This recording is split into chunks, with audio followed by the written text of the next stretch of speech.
Hello, I'm Alan Keays, and I'm joined today by Brent Curtis, and we're here to provide you a look at some of the stories we're working on here in the Herald newsroom for today. Neil Goswami, our Press Bureau reporter, will have a look at the bills that are being introduced for the upcoming legislative session, as well as, some of the more unusual bills. That it's always interesting to see what lawmakers are submitting, what they hope to become law for the next session, and that starts usually in the first week in January or so.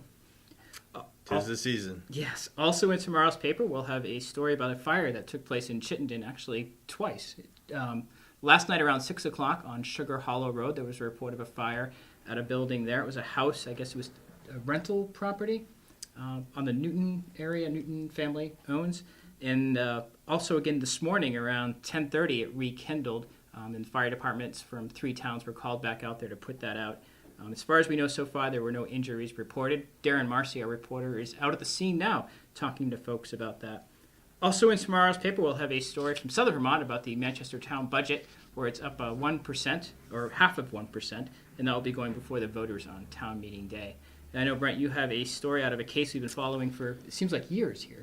Yeah, well, we had a big story on it just a couple of weeks ago, $1 million verdict in the Wells Mountaintop case where involves the Velco transmission company and an easement that they have for a tower right next to a home on this narrow piece of land on top of, I forget the name of the mountain, actually.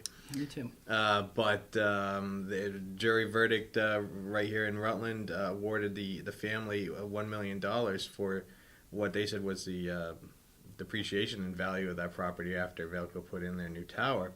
Velco has since responded by seeking a new trial from the local judge. That is a requirement for any case that is set to go to appeal to the Supreme Court. So whether or not they prevail in this, their appeal option will remain open going forward. And if they do prevail, my guess is the other side would then appeal.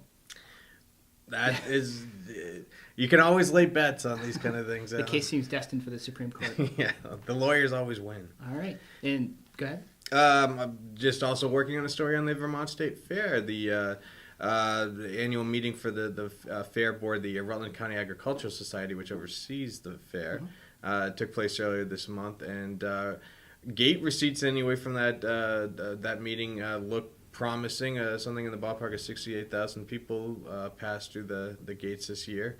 And the receipts from just the gates alone were $239,000. So assuming that everything else went well for them this year, probably a happy holiday for the fair folks. And Darren Marcy will also be out on the streets, hopefully later today, doing Street Talk, our weekly feature, asking people their opinions on the same topic. I'm probably going to be, what is your New Year's resolution? Not to have any New Year resolutions. Well, we'll see what other people have to say. Thanks for watching. Have a great day.